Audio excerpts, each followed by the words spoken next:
അയ്യോ ശംഖു, സൂക്ഷിച്ചു വെക്കാൻ പറയൂ. സൂക്ഷിച്ച്.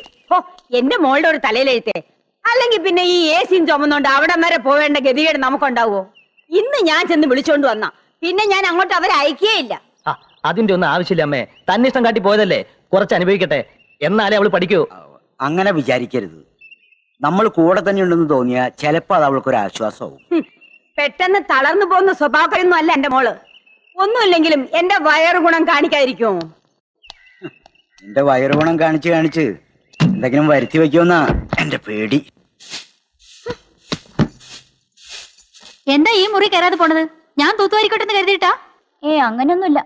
ആ ബെഡ്ഷീറ്റ് ഒക്കെ ഒന്ന് മാറ്റി ക്ലീൻ ചെയ്തിട്ടേര്. തന്നെത്താനങ്ങ് ചെയ്താലെന്താ? ഒരു മുതലാളിച്ച് ഇറങ്ങിയിരിക്കണു. എന്താ പെണ്ണേ, നിന്റെ ചേട്ടത്തിയോട് ഇപ്പോഴേ പോര് തുടങ്ങിയോ? ആജ്ഞാപിക്കലും പറച്ചിലും കേട്ടാ തോന്നും ഞാൻ അവളുടെ വേലക്കാരിയാണെന്ന്. അവളോ? അങ്ങനെയൊന്നും വിളിക്കരുത്. ചേട്ടത്തമ്മയ്ക്ക് അമ്മയുടെ സ്ഥാന. ആ പെരുമാറ്റേ തിരിച്ചും വേണം. അമ്മ എന്തിനാ ഇതൊക്കെ എടുക്കുന്നേ? അലക്കാൻ. അതൊക്കെ ചേട്ടത്തി ചെയ്തോളും. ഇതാരുടെ അടി? അതെന്റെയാ. നിന്നെ പോലെ തന്നെയാ എനിക്ക് അവളും. എന്റെ വയറ്റിൽ പറന്നില്ല എന്നേ ഉള്ളൂ. പിന്നെ ഈ നാത്തുമ്പോരൊന്നും ഇവിടെ വേണ്ട കേട്ടോ. മാധവി ചേച്ചി അങ്ങനെ ഇവിടെ ഉണ്ടായിരുന്നെങ്കിലേ നാത്തും പോരല്ല, ഒരു യുദ്ധം തന്നെ ഇവിടെ കഴിഞ്ഞേനെ.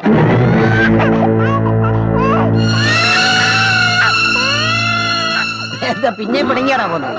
കല്യാണത്തിന് വന്ന അമ്മായിയമ്മയും വരോളും അതേ ചക്കരെ പോലെ ആയിരുന്നല്ലോ. ആ തള്ളക്ക് വീണ്ടും ചൊറിച്ചിൽ തുടങ്ങി. എന്നാ നിനക്ക് അവിടെ വൃത്തിയായിട്ട് മാറ്റി കൊടുക്കാമായിരുന്നില്ലേ? മാന്തല്ല, ആ മോന്തിക്കൊരു തേമ്പാ കൊടുക്കേണ്ടത്. ആർക്കിട്ട് കൊടുക്കുന്ന കാര്യം ചേച്ചി പറയുന്നേ? എന്റെ അമ്മായിമ്മയില്ലേ, ആ മന്ദർ തള്ളക്കിട്ട്. അവര് നിന്റെ കല്യാണം കൂടാനൊന്നും അല്ല വന്നത്, ഇവിടുത്തെ കുറ്റവും കുറവും കണ്ടുപിടിക്കാനാ. സാമ്പാറിന് ഉപ്പ് കൂടി, പായസത്തിന് മധുരം കുറഞ്ഞു, പുളിശ്ശേരിക്ക് പുളി കൂടി, എരിശ്ശേരിക്ക് എരി കൂടി. ഓ, പിന്നെ അവരെ സിംഹാസനത്തിലെത്തി ആരും ആദരിച്ച് വണങ്ങിയില്ലെന്ന പരാതി വേറെ. എന്റെ വീട്ടുകാരെ കുറ്റം പറഞ്ഞാ എനിക്ക് സഹിക്കില്ല. സഹിക്കുന്നതിനും പൊറുക്കുന്നതിനും ഒരു പരിധിയുണ്ട്. അത് കഴിഞ്ഞാൽ എന്റെ സ്വഭാവം മാറും. പിന്നെ കുഞ്ഞനീത്തയാണ് പൊന്നനീത്തയാണ് എന്നൊന്നും എന്നോട് പറഞ്ഞേക്കരുത്. ഏറ്റവും ഇളയതല്ലേ, അവളെ കുറച്ച് ലാളിച്ചാണ് വളർത്തിയത്. എനിക്ക് വേണ്ടി ഒന്ന് ക്ഷമിച്ചൂടെ?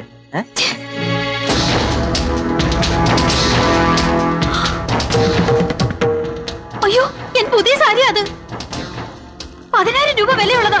വെള്ളത്തിൽ മുക്കി കുത്തിപ്പിഴിഞ്ഞ അതിന് പണി കഴിഞ്ഞു.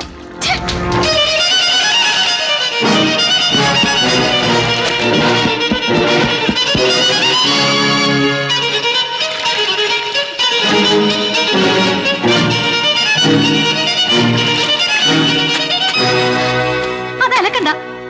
സാരമില്ല മോളെ, ഞാൻ അലക്കാം. അലക്കണ്ടെന്നല്ലേ പറഞ്ഞത്?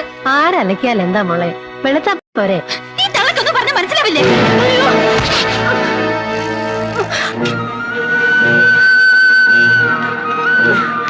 എന്തെങ്കിലും പറ്റിയോ അമ്മേ? എന്താ ഇത്? ഇത്രയും വില കൂടിയ സാരി ഡ്രൈവേഷനോ കൊടുക്കേണ്ടത്? ടീച്ചറാണെന്ന് പറഞ്ഞിട്ട് എന്താ കാര്യം?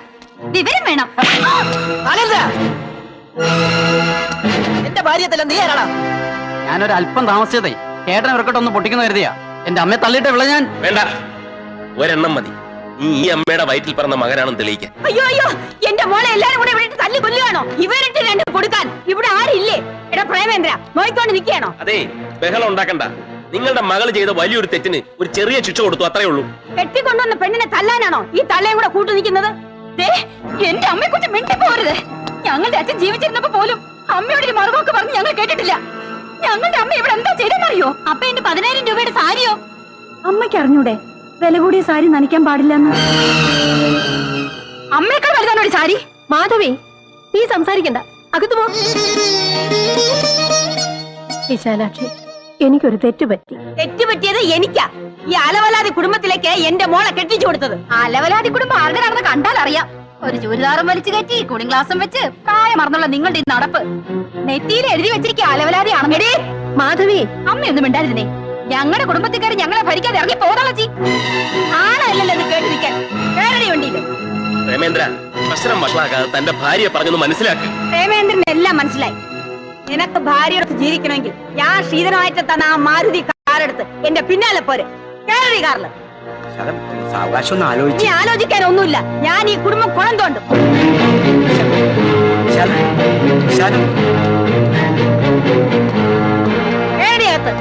പ്രേമ, പോകരുത്.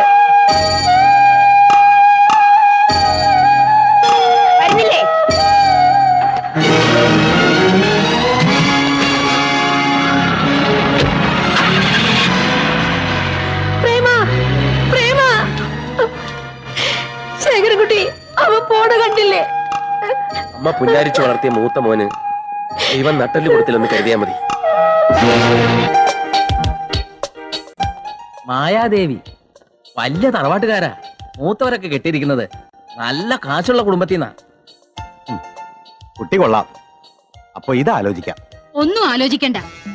അവൻ കെട്ടേണ്ട പെണ്ണിനെയൊക്കെ ഞാൻ പണ്ടേ നിശ്ചയിച്ചിട്ടുണ്ട്. സുലോചന ഗൾഫിൽ നിന്ന് വന്നിട്ട് മതി രഘുവിന്റെ കല്യാണം.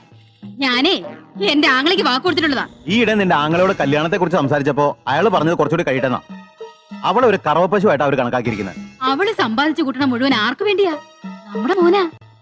അവൾ അവിടെ രഘുന്ന് വിചാരിച്ചോണ്ടിരിക്കുക. എന്നെ പറ്റി ആരും ഒന്നും വിചാരിച്ചു എങ്ങും ഇരിക്കണ്ട. എന്റെ വാക്ക് കേൾക്കാതെ ഗൾഫിൽ പോയ അവളെയും അവളുടെ കാശും എനിക്ക് വേണ്ട. ഗൾഫിൽ വേറെ കല്യാണം കഴിച്ച് താമസിക്കുകയാണെന്ന് നാട്ടിലൊരു ശ്രുതി. നാട്ടുകാര് പലതും പറയും. ഈ നാട്ടുകാരുടെ മുന്നിൽ കൂടെ വേണ്ടേ ഞാനവിടെ കെട്ടിയാലും കൊണ്ട് നടക്കേണ്ടത്? അത് ശരിയാ. ഇതൊന്ന് നോക്കി, നല്ല ഐശ്വര്യമുള്ള കുട്ടിയാ. ഇത് തിരക്കിട്ടില്ല. രഘു, ഞാൻ പറഞ്ഞത് കേക്ക്. വേണ്ട, ഇത് തന്നെ ആലോചിച്ചാൽ മതി.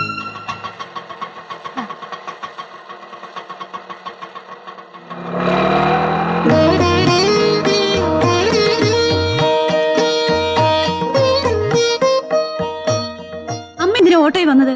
പറഞ്ഞിരുന്നെങ്കിൽ കാർ അയക്കുമായിരുന്നല്ലോ. ഓ, അതിന്റെ ഒന്നും ആവശ്യമില്ല മോളെ. ഒരു ടാക്സി പിടിച്ചെങ്കിലും പോരായിരുന്നു. കാശ് ഞാൻ കൊടുത്തേനെ. ഓട്ടോറിക്ഷയിലേക്ക് ഇവിടെ വരുന്നത് ഞങ്ങൾക്ക് മോശാ.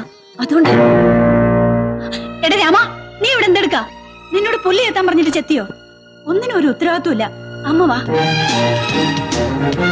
കല്യാണി, എടി കല്യാണി, എന്താടി ഇത്? നീ ഇവിടെ തൂത്തുവാരിട്ട് പോയതല്ലേ? എന്നിട്ട് എന്താ ഈ കിടക്കുന്നത്? എല്ലായിടത്തും എന്റെ കണ്ണെത്തണമെന്ന് വെച്ചാൽ കുറെ കഷ്ടാണേ. മുറ്റത്തൊരു പ്ലാവിനെ വീണ കത്തിയിടാത്ത പെണ്ണ കണ്ടുപിടിച്ചു. ജോലിക്കാർ ഒത്തിരി ഉണ്ട്. എല്ലാത്തിനും നിയന്ത്രിച്ചു കൊണ്ടുപോകാൻ കുറച്ച് പാട് തന്നെയാ. എന്തൊരു തണുപ്പാ. എ സി നിനക്ക് ശീലമില്ലാത്തല്ലേ? എനിക്കാണെങ്കിൽ എ സി ഇല്ലാണ്ട് ഇപ്പൊ ജീവിക്കാൻ പറ്റാണ്ടായി. എന്തോ ഒരു സാരി ചേച്ചിക്ക് തുണിക്കടയിൽ ഇരിക്കണ മാതിരി ഉണ്ട്. ഇത് കുറച്ചേ ഉള്ളൂ, ബാക്കിയെല്ലാം അപ്പുറത്തെ മുറിയില്ല. ചേച്ചി, ഇതിന്ന് ഒരു സാരി എനിക്ക് തരുമോ? ഇതിന്നൊന്നും ചോദിക്കണ്ട. അല്ലെങ്കിൽ തന്നെ 500 എണ്ണം തികയാൻ 3 എണ്ണം കൂടി വേണം. ആ വിഷമത്തിലാ ഞാൻ. ഞാൻ വെറുതെ ചോദിച്ചല്ലേ. നിനക്ക് ഉടുത്തു പഠിക്കാനേ വില കുറഞ്ഞ ഒരെണ്ണം ഞാൻ വാങ്ങിത്തരാം. നീ ഒന്നും അവക്ക് വാങ്ങിച്ചു കൊടുക്കണ്ട. അവക്ക് വേണ്ടതൊക്കെ ഞാൻ വാങ്ങിച്ചു കൊടുത്തോളാം. ഇതാരാ അമ്മയോ? എന്താ മായേ നിന്റെ മുഖത്തൊരു വാട്ടം? എന്റെ ശ്രീമതി വല്ല പത്രാസം കാണിച്ചോ? നീ എന്താ നോക്കി നിൽക്കുന്നത്? പോയി ചായ എടുക്കടി. ആ, ഇവക്ക് ഒരാലോചന വന്നിട്ടുണ്ട്. പെണ്ണിനെ അവക്ക് ഇഷ്ടായി. നല്ല ആലോചനയാണെങ്കിൽ കേമമായിട്ട് തന്നെ നടത്തണം അല്ലേ? അതിന് പ്രേമേന്ദ്രനെ അറിയിക്കണം. അമ്മ എന്ന് വിളിച്ച അവൻ വരും. അവന്റെ കുഞ്ഞനീത്തിയുടെ കല്യാണമല്ലേ? അമ്മ എന്തിനാ ഇങ്ങോട്ട് വന്നത്? സ്റ്റുഡിയോയിൽ ആദ്യം പോയത്.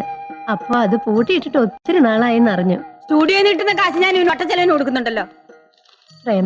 പ്രേമേന്ദ്ര, നല്ല കാറ്, ഇതുപോലെ ഒരു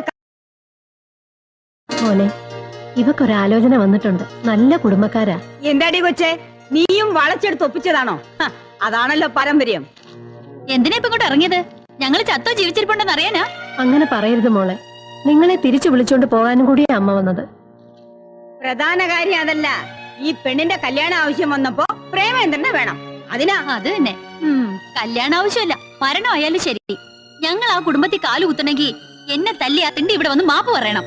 അതല്ല, ഇനിയിപ്പോ വല്ല സാമ്പത്തിക സഹായം പ്രതീക്ഷിച്ചിട്ടാണെങ്കിലേ എന്തെങ്കിലും ഒരു സംഭാവന ഞാനും തരാം. പണത്തേക്കാൾ വലുത് ബന്ധങ്ങളാണെന്ന് മറക്കരുത്. ഇവളുടെ കൈ പിടിച്ചു കൊടുക്കാൻ മൂത്തൊരാങ്ങള. അത്ര എന്റെ മോൾ ആഗ്രഹിച്ചിട്ടുള്ളൂ. പ്രേമേന്ദ്ര, നീ എന്താ ഒന്നും മിണ്ടാത്തത്? ഞാൻ വരാം. ബാലേന്ദ്രൻ വന്ന് ഇവളോട് മാപ്പ് പറയട്ടെ. അപ്പൊ ചേട്ടത്തി നമ്മുടെ അമ്മയെ തള്ളിയിട്ടത് തെറ്റല്ല അല്ലേ? എന്റെ ബാലേട്ടനൊരു അബദ്ധം പറ്റി. ചേട്ടത്തിയുടെ കർണ തന്നടിച്ച ആ അടി ചേട്ടനിട്ടായിരുന്നെങ്കിൽ കുറച്ച് ഗുണം ചെയ്തേനെ. പിന്നെ എന്റെ കല്യാണം നടത്താൻ തീരെ നിവൃത്തിയില്ല. എന്റെ അമ്മ എന്റെ പേരിൽ ഒരു ലേലച്ചിട്ട് ചേർന്നിട്ടുണ്ട്. അത് വിളിച്ചെടുക്കും, കല്യാണം അന്തസ്സായിട്ട് നടത്തുകയും ചെയ്യും. പിന്നെ നിങ്ങളൊക്കെ കല്യാണത്തിന് പങ്കെടുത്തില്ല എന്ന് കരുതി എന്റെ കല്യാണം എങ്ങാനും മുടങ്ങി ഞാനൊരു കെട്ടാ പെണ്ണായിട്ട് നിന്ന് പോയാ അങ്ങ് നിക്കട്ടെ. എന്നാണ് ശാരദ ടീച്ചറുടെ ഇളയ മോളാണെന്നുള്ള അഭിമാനത്തോടെ തന്നെ ആ വീട്ടിൽ ഞാൻ എന്നും കഴിഞ്ഞോളാം. വാ അമ്മേ.